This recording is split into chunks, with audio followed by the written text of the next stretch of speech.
अस्सलाम वालेकुम, welcome back to my channel. इस वीडियो में बात करने वाले हैं BIF101 का मॉड्यूल 121 से लेकर 125 तक, यानी 121 से लेकर 125 तक 5 लेक्चर्स डिस्कस करेंगे और आपको लाइक प्रीवियस वीडियोस की तरह अच्छी तरीके से समझाऊंगा और फाइनल टर्म के हवाले से जो भी चीज़ इंपॉर्टेंट है, MCQs है, शॉर्ट क्वेश्चन है, सारा आपको बताऊंगा।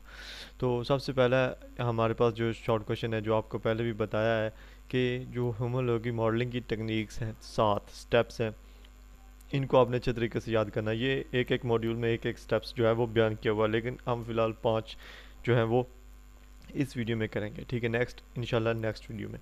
तो सबसे पहला जो हमारे पास स्टेप है वो टेम्पलेट रिकॉग्निशन और इनिशियल अलाइनमेंट का है। उसके बाद अलाइनमेंट करेक्शन है, बैकबूट जनरेशन है, लोब मॉडलिंग है, साइड चेन मॉडलिंग है, मॉडल ऑप्टिमाइजेशन है, मॉडल वैलिडेशन है। ये सारे हम अच्छे तरीके से याद करेंगे, पढ़ेंगे। आप देखेंगे ये 7 लेक्चर्स इनके अलग से बने हुए हैं, यानी ये मॉड्यूल बने हुए हैं जिनमें एक एक को डिफ़ाइन किया हुआ है। तो सबसे पहले इस 21 में हम पहले वाले को डिस्कस करेंगे, ठीक है। तो यह सबसे पहले इसमें जो स्टेप होगा टेम्पलेट रिकॉग्निशन के लिए या इनिशियल अलाइनमेंट के लिए, उसमें हम जो अननोन प्रोटीन की सीक्वेंस है उसको नॉन प्रोटीन सीक्वेंस के साथ कंपेयर करेंगे और उसको स्टोर करेंगे प्रोटीन डाटा बैंक में, PDB जिसको कहते हैं। PDB जो लफ्ज़ है ना, इसके रिलेटेड आपको कोई भी शॉर्ट क्वेश्चन मिले, कोई भी चीज़ मिले, यानी आपकी नज़रों के आगे से गुजरे, तो उसको आपने बोलना नहीं, उसको अच्छे तरीके से याद करना है, ठीक है। उसके बाद है हमारे पास blast. This is sequence against PDB sequences obtain a list of non protein structure that match the sequence. यानी जो हम एक सीक्वेंस कंपेयर की, उसको हम ब्लास्ट में दोबारा डालेंगे और वहाँ से नॉन प्रोटीन स्ट्रक्चर के साथ उसको जो है मैच करेंगे, ठीक है। मैच करने के बाद हम इनको जो रेजिड्यूज़ होगा इसका, उसको एक्सचेंज करेंगे, उसको स्कोरिंग मैट्रिक्स के साथ एक्सचेंज करेंगे। एक्सचेंज का क्या होता है? एक्सचेंज का ये होता है कि उसमें हम डिलीशन करते हैं, इंसर्शन करते हैं, यानी एक जो होता है माइनस उसको डिलीट कर दिया, उसकी जगह दूसरा डाल दिया, जो उसकी बन रही होती है, सीक्वेंस बन रही होती है। उसके बाद जो हमारे पास स्टेप है वो है ब्लास्ट, जो होगा वो पॉसिबल टेम्पलेट देगा अननोन स्ट्रक्चर के, जिससे हम जो इनिशियल अलाइनमेंट होगी उसको बनाएंगे। और ये मैट्रिक्स जो होंगे based on the residues exchange matrix and add extra penalties for opening and extension of gap between residues. ये जो अलाइनमेंट होगी इसमें कुछ अलाइनमेंट मैट्रिक्स भी होंगे, जो कि इसमें जो मुख्तलिफ एक्स्ट्रा पेनल्टीज़ होंगी, जो गैप होगा उसको पूरा करने के लिए हम इस्तेमाल करेंगे, ठीक है। ये जो टारगेट सीक्वेंट होगी वही ब्लास्ट को सर्वर को भेजी जाएगी, which searches the PDB to obtain a list of possible templates and their alignments. The best hits has to be chosen, which is not as necessary for the first one. यानी इसमें से इसको blast server की तरफ भेजा जाएगा, जहाँ पर PDB जो है वो ऑल पॉसिबल टेम्पलेट्स जो होगी, जो अलाइनमेंट्स होगी, उसकी एक लिस्ट करेगा और लिस्ट बनाएगा। उसमें से हम बेस्ट जो होगी वो चूज़ करेंगे, जो सबसे ज़्यादा मेल खाती होगी। उसके बाद मॉडलिंग जो है 122 है। इसमें मॉडल जो स्टेप 2 है अलाइनमेंट करेक्शन, इसको देख लेते हैं। इसमें जो पहला स्टेप है वो fine tune and adjust the blast alignment, ठीक है। थोड़ा सा जूम कर दे ताकि आप आसानी से देख सकें।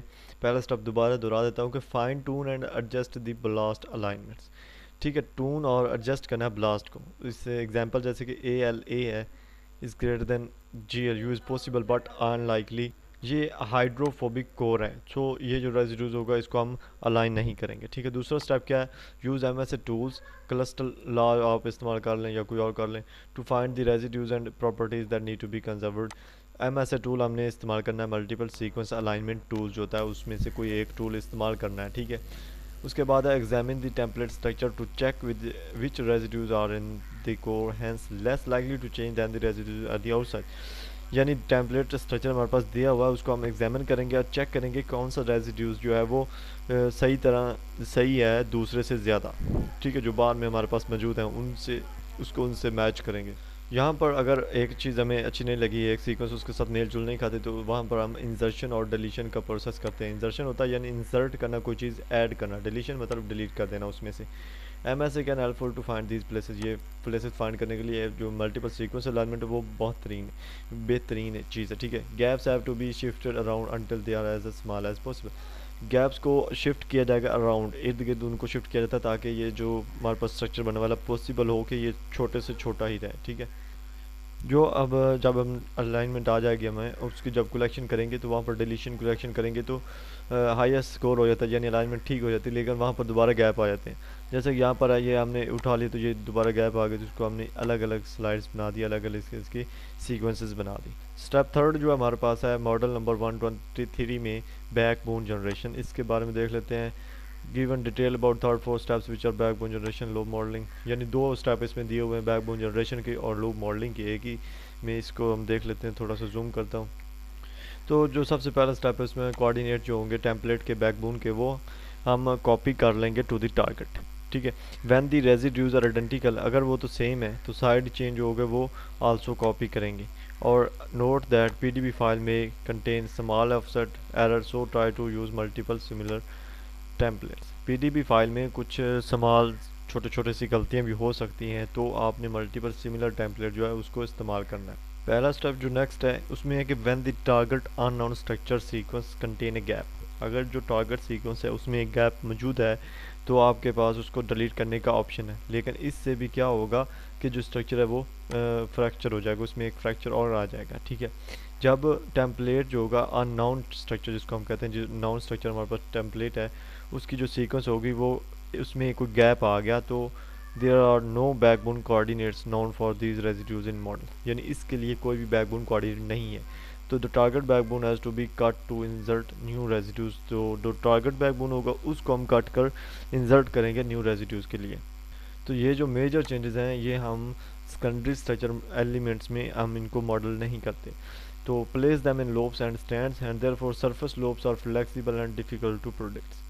तो जो हमारे पास इसका रिजल्ट आता है कि सिमिलर जो लोब्स होंगे are attached as an anchor residues and so we search it in PDB for loops having similar anchor residues. The best loops copies in the model, जो बेस्ट होंगे उनको हम कॉपी करेंगे जो एक दूसरे से मेल जुल खाते होंगे। ठीक है, तो यहाँ पर हम क्या क्या हमें चीज़ें मिली, बैकबोन ऑफ प्रोटीन रेडी हो गया। और हम नेक्स्ट जो हमारे पास है 1124, यानी 1224 मॉड्यूल है, 7 स्टेप्स टू होमोलॉजी मॉडलिंग। और इसमें हम स्टेप देखने वाले हैं दो, साइड चेन मॉडलिंग और मॉडल ऑप्टिमाइजेशन। ये किस तरह वर्क करता है इसको भी आपको बता देता हूँ।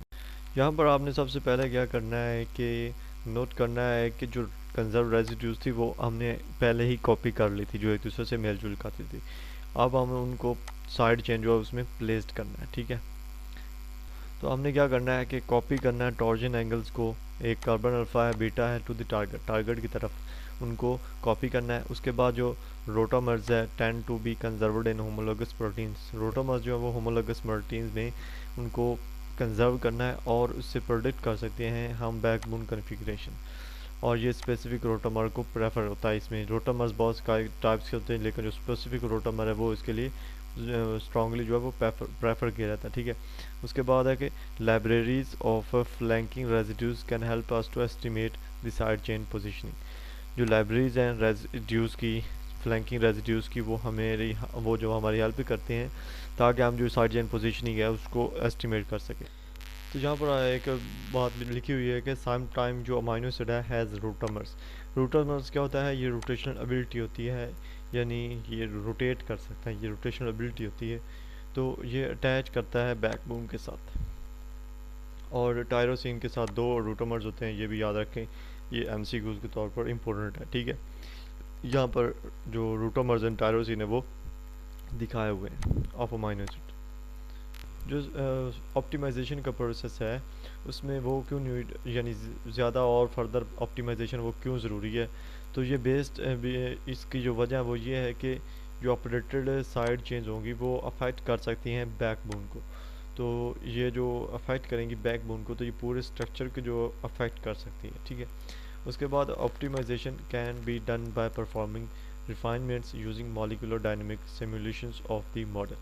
जो ऑप्टिमाइजेशंस है उनको हम किस तरह उनको डन कर सकते हैं रिफाइनमेंट्स यूज़ करके और molecular dynamic simulations of the model इस्तेमाल करके। ये जो मॉडल है इसको हम प्लेस करेंगे फोर्स फील्ड में, और उसके बाद मूवमेंट होगी मॉलिक्यूल्स की जो टाइम के साथ फॉलो करेगी, और ये जो मिमिक्स होंगी ये प्रोटीन की फोल्डिंग की तरफ जाएंगी, यानी प्रोटीन की फोल्डिंग होगी इससे। और जो लार्ज अनोमलीज हैं like bumps will be removed but new smaller errors can be introduced. यानी जो अगर बम्प्स उसमें पैदा हो जाएं तो अगर हम उनको रिमूव करें तो इसमें कुछ और एरर्स जो है छोटे छोटे से वो भी इसमें शामिल हो जाएंगे। तो यहाँ पर एक लास्ट है कि the calculated energy should be as low as possible, यानी जो कैलकुलेटेड एनर्जी है वो थोड़ी होनी चाहिए, बिल्कुल लो होनी चाहिए जितनी पॉसिबल हो सके। जो मॉडल है हमारे पास 125 है, इसके कितने हैं 7, जो 7वां इसमें मॉडल देखेंगे मॉडल वैलिडेशन 7 स्टेप जो इसमें जो डायग्राम हमारे पास दी हुई है उसको देख लेते हैं। तो जो मॉडल होगा लोएस्ट एनर्जी के साथ वो में भी हो सकता है कि वो कम्प्लीटली रॉन्ग फोल्ड हो जाए, ये उसका एक वजह बन सकती है उसकी लोएस्ट एनर्जी की वजह से। उसके बाद है कि model should be checked again for normal range, model को दोबारा नॉर्मल रेंज के लिए चेक करना पड़ेगा, उसमें अगर कोई बम्प है उसमें बाउंड एंगल्स कोई है सही नहीं है, टॉर्जन एंगल्स है, बाउंड लेंथ जो है या कोई दूसरी प्रॉपर्टीज़ होंगी like the distribution of polar apolar residues can be compared with real structure के साथ उसको कंपेयर करके उसको नॉर्मल रेंजेस में उसको चेक किया जाएगा। ठीक है, इसमें जो इंपॉर्टेंट पॉइंट है कि an error occurs far away from the active side से अगर कोई एरर अकर हो जाता है तो इज़ टॉलरेबल, यानी ये काबिल बर्दाश्त है। बट अगर ये एकर जो एरर है ये अकर हो एक्टिव साइड के अंदर तो ये जो है टेम्पलेट या अलाइनमेंट है उसको दोबारा हमें समझना पड़ेगा, उसको दोबारा रिकन्सिडर करना पड़ेगा।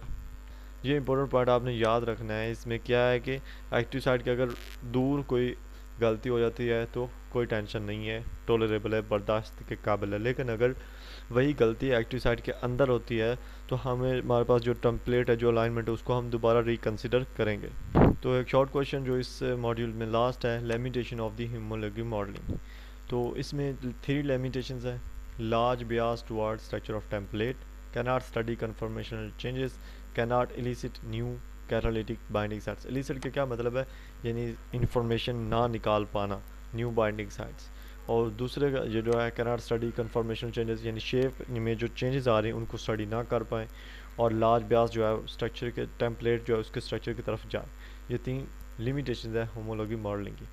Have limitations, so we have some other strategies to avoid these limitations. These approaches are threading and ab initio modeling. Threading और ab initio modeling ये अदर टेक्निक्स हैं, हम इनको इस्तेमाल करते हैं अगर होमोलॉजी मॉडलिंग में लिमिटेशंस हो तो इनको रिमूव करने के लिए थ्रेडिंग और ab initio मॉडलिंग इस्तेमाल करते हैं। इनको नेक्स्ट पढ़ेंगे। ठीक है, यहाँ पर जो लेक्चर हमारे पास थे 125 वो इख्तिताम हुआ और ये वीडियो भी इख्तिताम को पहुँची। तो इंशाल्लाह नेक्स्ट वीडियो में आपके साथ हाज़िर होऊंगा। और अगर अभी तक आपने चैनल को सब्सक्राइब नहीं किया तो चैनल को सब्सक्राइब कर दें ताकि आने वाली वीडियोस आपको मिलती रहें, और बेल आइकन को भी ज़रूर दबाया करें, इससे आपको नोटिफिकेशन पहुँचेगा मेरी हर वीडियो का। ठीक है, तो अगर वीडियो अच्छी लगी है तो लाइक भी ज़रूर कीजिएगा। मिलेंगे इंशाल्लाह नेक्स्ट वीडियो में, तब तक अपना ख्याल रखिएगा। अल्लाह हाफिज़।